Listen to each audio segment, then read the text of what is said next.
अस्सलामुअलैकुम। I hope आप सब खैरियत से होंगे और खुश होंगे।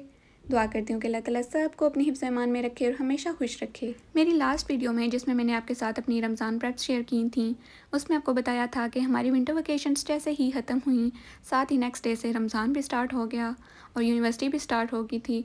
तो आज की वीडियो में मैं आपके साथ अपनी कंप्लीट रूटीन शेयर करूँगी सुबह से शाम तक, कि यूनिवर्सिटी के साथ साथ हम लोग रमज़ान को किस तरह से मैनेज करते हैं। अल्लाह का शुक्र है कि हर चीज़ बहुत अच्छे से मैनेज हो रही है। सो आपने वीडियो को एंड तक लाजमी देखना है। वीडियो अच्छी लगे तो वीडियो को लाइक कर दें, शेयर कर दें और चैनल को भी सब्सक्राइब लाजमी कर लें। जो यूनिवर्सिटी स्टूडेंट्स हैं उनको इस चीज़ का आइडिया होगा कि जब न्यू सेमेस्टर स्टार्ट होता है तो आपका टाइम टेबल कितना टफ़ होता है। इसीलिए मैं कोशिश करती हूँ कि रात को थोड़ा टाइम से सो जाऊँ, ताकि सहरी में उठ के थोड़ा बहुत कुछ पहले पढ़ सकूँ, अल्लाह का ज़िक्र कर सकूँ और उसके बाद फिर हमने सहरी भी खुद ही बनानी होती है। सो मैं थोड़ा टाइमली ही उठ जाती हूँ, फिर सहरी वगैरह बना के करके फिर नमाज़ पढ़ के थोड़ी देर के लिए हम रेस्ट कर लेते हैं। हमारा यहाँ सहरी का टाइम इनिशियली तो 5 बजे तक रोज़ा बंद हो जाता था, लेकिन अभी आपको पता है जैसे जैसे रमज़ान आगे जाता जाता है टाइम भी हमारा पीछे होता जाता है। अभी तकरीबन 4:45 तक हमारा रोज़ा बंद हो जाता है।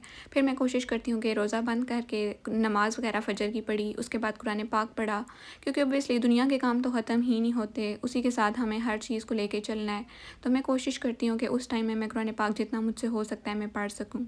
फिर उसके बाद मैं थोड़ी देर के लिए 1 घंटा मुझे बीच में मिलता है, मैं सो जाती हूँ, क्योंकि सुबह हमारी 8 बजे क्लास होती है। और आपको पता है कि जब यूनिवर्सिटी का न्यू सेमेस्टर स्टार्ट होता है, इनिशियल डेज़ में आप क्लास स्किप नहीं कर सकते, आपकी अटेंडेंस पूरी होना बहुत ज़्यादा इंपॉर्टेंट होती है और फाइनल एग्ज़ाम्स में ये चीज़ बहुत ज़्यादा मैटर करती है। इसलिए फिर अगर मेरी क्लास 8 बजे होती है तो मैं 7 बजे उठ जाती हूँ, क्योंकि ऑब्वियसली आपको रेडी होने में थोड़ा सा टाइम लगता है, फिर आपको क्लास जाने में भी थोड़ा टाइम लगता है, तो वो हर चीज़ को मैं मैनेज करती हूँ। लास्ट सेमेस्टर में भी मैंने अपनी वीडियोस बनाई थी, जिसमें मैंने आपके साथ अपनी रूटीन शेयर की थी कि यूनिवर्सिटी में हम लोग किस तरह से जाते हैं, हमारी क्लासेस किस तरह से होती हैं। उसमें मैंने आपको बताया था कि क्लासेस के साथ साथ हमारा हॉस्पिटल भी होता था। कुछ दिन ऐसे होते थे कि हमारी क्लासेस होती थी, फिर कुछ दिन ऐसे थे कि हम लोग हॉस्पिटल जाते थे और फिर बीच में साथ ही लैब्स भी ऐड थी कि हम लोगों को लैब्स में भी जाना पड़ता था। लेकिन ये सेमेस्टर तो उससे भी ज़्यादा टफ़ है। इतना मुश्किल हमारा टाइम टेबल है ना कि टाइम की समझ ही नहीं लगती। लास्ट सेमेस्टर तो एटलीस्ट ये था कि चलो आपके पास वीकेंड होता था, थोड़ा बंदा रिलैक्स फ़ील कर सकता था। लेकिन इस दफ़ा तो हमारे वीकेंड्स पे भी क्लासेस होती हैं, इवन सैटरडे संडे को भी क्लास होती है और ड्यूरिंग वीक भी हमें कोई भी छुट्टी नहीं होती। सुबह से शाम तक बस भागते रहो, यूनिवर्सिटी, क्लासेस, ये वो, और अपने कामों में मसरूफ़ रहते हैं। और इतना जल्दी टाइम भाग रहा है ना कि समझ ही नहीं लगती कि हर चीज़ को किस तरह से कवर करना है। बहुत ही टफ़ रूटीन हो चुकी है। लेकिन अल्लाह का शुक्र है कि फिर भी बहुत अच्छा टाइम गुज़रा है। चाहे जल्दी गुज़रा है लेकिन बहुत कुछ सीखने को मिल रहा है। ये भी हमें लगता है कि चाइना आना भी हमारे लिए एक लाइफ़ टाइम एक्सपीरियंस है। यहाँ से हम लोग वो चीज़ें सीख रहे हैं जो अगर कभी हम लोग पाकिस्तान होते तो कभी भी नहीं सीख सकते थे। तो मैं जितना अल्लाह का शुक्र अदा करूँ वो कम है। अच्छा जी, दोबारा आ जाते हैं अपनी रूटीन की तरफ। जैसे कि मैं ऑलरेडी आपको बता चुकी हूँ कि हमारी फ़र्स्ट क्लास जो है वो तकरीबन 8 बजे स्टार्ट होती है और वो ख़त्म होती है 10 बजे तक। और बीच में फिर हमें आई थिंक 10 मिनट्स का ब्रेक मिलता है। फिर नेक्स्ट क्लास हमारी स्टार्ट होती है 10:10 पे, वो जाके ख़त्म होती है 12 बजे तक। फिर क्लासेस से रूम में आते आते थोड़ा सा टाइम लग जाता है, तकरीबन आधा घंटा हमें लग ही जाता है। फिर आके थोड़ी देर रेस्ट की, उठे, ज़ोहर की नमाज़ पढ़ी। उसके बाद मैं फिर कोशिश करती हूँ कि थोड़ा सा कुरान पाक पढ़ लूँ, क्योंकि क्लासेस में भागना तो पूरा दिन चलता ही रहता है, लेकिन कोशिश करती हूँ कि साथ एटलीस्ट थोड़ा बहुत कुरान पाक लाजमी पढ़ लूँ।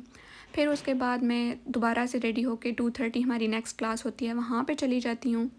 मोस्टली जो हमारे वीकडेज़ हैं उनमें तो हमारी 2:30 पे ही क्लास होती है नेक्स्ट, लेकिन कुछ दिन ऐसे हैं कि जिनमें हमारी 4 बजे भी क्लास होती है।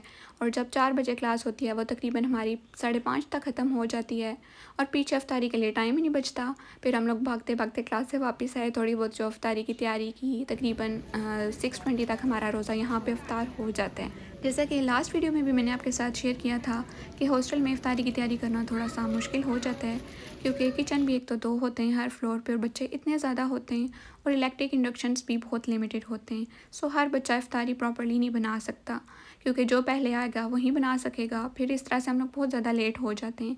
इसलिए मैं मोस्टली कोशिश करती हूँ कि खजूर से रोज़ा इफ्तार करके उसके बाद फ्रूट वगैरह थोड़ा बहुत खा लूँ। कभी फ्रूट चाट बना लेती हूँ या कभी ऐसे सिंपली फ्रूट कट करके वो खा लिया। फिर उसके बाद मगरिब की नमाज़ पढ़ ली।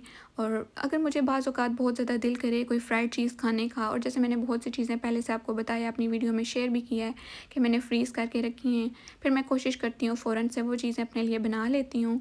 डेली बेसिस पे नहीं बनाती फ्राइड चीज़ें, लेकिन जब जब मुझे टाइम मिलता है तब मैं कोशिश करती हूँ तो बना लेती हूँ।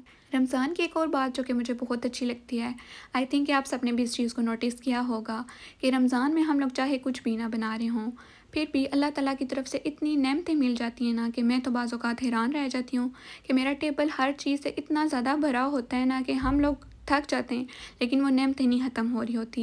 ये अल्लाह ताला की तरफ से ही होता है। फिर मैं यही कहती हूँ कि हम लोग अल्लाह ताला का जितना शुक्र अदा करें कम है, कि अल्लाह ताला हमें छोटी सी अगर हम लोग एफ़र्ट करते हैं, रोज़ा रखते हैं अल्लाह ताला के लिए, तो अल्लाह ताला उसके बदले हम लोगों को कितना अजर देता है, कितना नवाज़ देता है। ये थी मेरी आज की वीडियो। आई होप आपको वीडियो अच्छी लगी होगी। वीडियो अच्छी लगी हो तो वीडियो को लाइक कर दें, शेयर कर दें और चैनल को भी सब्सक्राइब लाज़मी कर लें। इंशाल्लाह बहुत जल्द एक न्यू वीडियो में आपके साथ मिलूँगी। तब तक के लिए मुझे इजाज़त दीजिए। अपना भी ढेर सारा ख़्याल रखिएगा। मुझे भी दुआ में ज़रूर याद रखिएगा। अल्लाह हाफ़िज़।